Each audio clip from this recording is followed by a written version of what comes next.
নমস্কার, মধুমিতাস ওয়ার্ল্ডে সকল বন্ধুদের অনেক অনেক ভালোবাসা জানিয়ে একটা নতুন ব্লগ নিয়ে চলে এলাম তোমাদের সামনে। আজ রবিবার, আজকে আমার ছাদ বাগানে কিছু কাজ করব আর তার সাথে কিছু রান্নাও করব। চলো ভিডিওটা শুরু করা যাক। তো আমি মোটামুটি দিন 15-20 আগে এই চন্দ্রমল্লিকাগুলো কাটিং করে এতে রুটিন হরমোন দিয়ে বালির মধ্যে লাগিয়েছিলাম। তো গাছগুলো তোমাদেরকে মাঝে একবার দেখিয়েছি, কত সুন্দর হয়ে আছে দেখো। আর এই হলো আমার চন্দ্রমল্লিকা, গত বছরের ফুল রাখা ছিল গ্যালারিতে, তাই তোমাদের সাথে এখন শেয়ার করলাম। তোমাদের যদি দেখার ইচ্ছে হয় তাহলে আমার শর্ট ভিডিও পুরোনোতে গিয়ে দেখে এসো, কিংবা বড় ভিডিওতেও লং ভিডিওতেও দেওয়া আছে আমার চন্দ্রমল্লিকা। তো এই গাছগুলো আমি রেখে দিই আর এগুলো আবার পরের বছরে কাটিং করে আমি নতুন গাছ লাগাই। তো ওই যে কাটিং করে বালির মধ্যে রেখে দিয়েছিলাম, আগের দিনকে দেখিয়েছি। আজ এই কাটিংয়ের গাছগুলো আমি আজকে মাটিতে বসাবো। তো রবিবার ছুটির দিন, সকাল থেকে অত রান্নার তাড়াহুড়ো নেই, তাই আমি একদম রেডি হয়ে চলে এসেছি। এই গাছগুলো আজকে লাগাবো। এই যে এগুলো গ্রো ব্যাগ, এইগুলোর মধ্যে মোটামুটি 10 ইঞ্চি টবের সমান মাটি ধরে।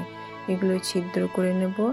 আর এখানে রয়েছে মাটি, আর মাটির সাথে এই সম পরিমাণে গোবর সার কিংবা পাতা পচা সার দিয়ে আমি মাটিটা এখন তৈরি করে নিচ্ছি। তো বাগানে সুন্দর করে রাখতে হলে, সুন্দর গাছ লাগাতে হলে তার পিছনে বেশ কিছুটা খাটনিরও প্রয়োজন হয়। তো সেটা আমারও সকালবেলা থেকে আজকে শুরু করে দিয়েছি।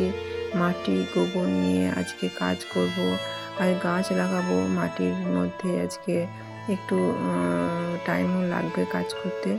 তো আমি এখন এখান থেকে একটু গোবর সার বের করে নিচ্ছি, হাতে গ্লাভস পরে নিয়েছি।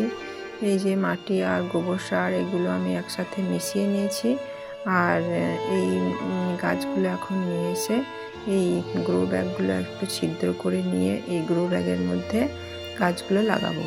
আর মাটিটাতে একটু অ্যান্টিফাঙ্গাল সার দিয়ে দিচ্ছি এই মাটিটার সাথে, কারণ এই মাটিটার মধ্যে অনেক কিছু ফাঙ্গাল থাকলে সেগুলো প্রথমেই বিনাশ হয়ে যাবে। যেহেতু আমি চন্দ্রমল্লিকার গাছটা খুবই ছোট চারা গাছ লাগাচ্ছি, আর এই বর্ষার সিজনে তো ফাঙ্গালের অভাব নেই, ওই জন্য আমি মাটিতে একটু অ্যান্টিফাঙ্গাল সার মিশিয়ে নিলাম। আর এই যে দেখো আমার চন্দ্রমল্লিকা রানী, কত সুন্দর শিকড় বেরিয়েছে। গাছটা দেখেই তো মনে হচ্ছে ভালো শিকড় হয়েছে। কেন বলো তো, গাছটা কত সুন্দর সতেজ হয়ে আছে দেখো। প্রতিটা গাছের ডগা থেকে এরকম সুন্দর সুন্দর শিকড় বেরিয়ে গেছে। আর আমি এখন এই মাটিটা ভালো করে মিশিয়ে নেব গোবর সার, মাটি আর অ্যান্টিফাঙ্গাল সার দিয়ে। আর এই যে দেখো গ্রো ব্যাগগুলো ঠিক এইভাবে 6টা-7টা করে ছিদ্র করে নেবে। দেখো যেমন করা হচ্ছে ঠিক এরকম একটা মোটা সাইজের আমি এখানে পেরেক নিয়েছি। তো পেরেক নিয়ে প্রথমে নিচের দিকে কিছুটা আর তারপরে উপরের দিকে এইভাবে পরপর তোমরা ছিদ্র করে নেবে। দেখো ঠিক এরকমভাবে, তাহলে কি হবে, বেশি অতিরিক্ত পরিমাণে জল এই গ্রো ব্যাগের মধ্যে জমতে পারবে না। টবে লাগালে তো অবশ্যই ভালো হয়, কিন্তু অত টব রাখাও সমস্যা। আর এমনিতে টবের মধ্যে পার্মানেন্ট ফুলের গাছগুলো রাখা আছে, জারবেরা, জবা সমস্ত, তো সেগুলো তো আর তুলতে পারি না, যেহেতু এটা টেম্পোরারি 6 মাসে 1 মাসের ফুল, ওই জন্য এটা এই গ্রো ব্যাগের মধ্যে লাগিয়ে নিলাম। আর তার সঙ্গে তোমাদের সাথে শেয়ার করলাম আমার বেগুনি কালারের জবাটা আজকে 2টো বেরিয়েছে। তো গাছগুলো সবই লাগানো হয়ে গেছে, অতটা সবসময় ক্যামেরা ধরে করা হয় না। তো মাটিটা প্রথমে ওইভাবে মিশিয়ে নিয়েছি, আর এইভাবে মাটিটা একটু সরিয়ে নিয়ে শিকড়টা হালকা হাতে দেবে, শিকড় যেন কোনো আঘাত না লাগে। আর তারপর শিকড়টা এভাবে ভরে নেওয়ার পর উপরের মাটিটা বেশ আঙুল দিয়ে চেপে চেপে মাটিটার সাথে গাছটা আটকে দেবে, যেন বৃষ্টির জল কিংবা কোনো জলের ছিটা লাগলে গাছটা উল্টে না যায়। মূল কথা, গাছের শিকড়টা যেন কোনোভাবেই নড়ে না যায়, তাহলে তাড়াতাড়ি গাছগুলো লাগিয়ে যাবে আর তাড়াতাড়ি বড় হবে। আর তারপর তো এই গাছগুলোকে একটু একটু করে ডগা কাটতে হবে, যত্ন করতে হবে। যাই হোক, সকালে আমার ওধারে গাছ লাগানো হলো, তারপর দুপুরে খাবারের রান্নার ভিডিও অতটা করার টাইম পাইনি। আর এখন চলে এসছে, এই যে দেখো, আমরা যে দোকান থেকে মিষ্টিগুলো নিয়ে আসি তার মধ্যে অনেকটাই রস থেকে যায়। রসটা কোনো সময় চাটনি করি, আবার এভাবে আমরা বোঁদেও করতে পারি।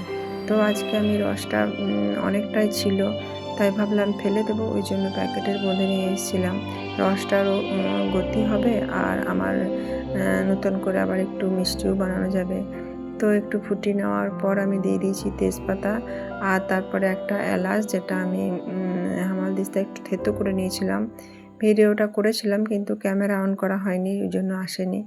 তো এলাচটা দেওয়ার পরে আরও কিছুক্ষণ ভালো করে ফুটিয়ে নিয়েছি আর তারপর গ্যাসটা বন্ধ করে দিয়েছি।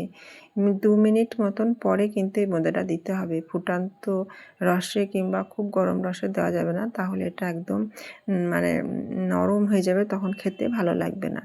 তো এখন একটু রসটা সামান্য ঠান্ডা হয়েছে, 2 মিনিট পরে ঠিক এইভাবে বোঁদেগুলো দিয়ে দিতে হবে। আর দেওয়ার পরে বোঁদে মানে হাতা বা খুন্তির সাহায্যে এইভাবে উল্টে পাল্টে দিতে হবে। 5 মিনিট পর পর 2 বার 3 বার যদি এইভাবে উল্টে পাল্টে দেওয়া হয়, তাহলে বোঁদেগুলো খুব তাড়াতাড়ি ভিতরে রস ঢুকে যাবে আর খুবই সুন্দর হবে খেতে। আর এইভাবে রসটা নিয়ে উপর দিকে একটু করে দেবে। তো বন্ধুরা, আজকে ভিডিও কেমন লাগলো অবশ্যই জানিও। আর পুরনো বন্ধুদের আমি অনেক ভালোবাসা জানাই, নতুন বন্ধুদের আমার চ্যানেলে সুস্বাগত।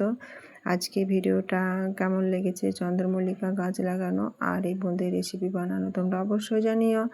অনেক অনেক ভালোবাসা দিলাম। আবার ফিরে আসবো নতুন ভিডিও নিয়ে। ততক্ষণ অবধি তোমরা সকলেই ভালো থেকো, সুস্থ থেকো।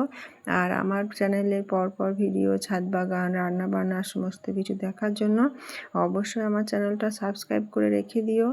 আর তোমাদের মূল্যবান মতামত অবশ্যই আমাকে কমেন্টে জানিও। তো এখন দেখা হবে আবারও নতুন ব্লগ ভিডিওতে। এখন আসি, নমস্কার।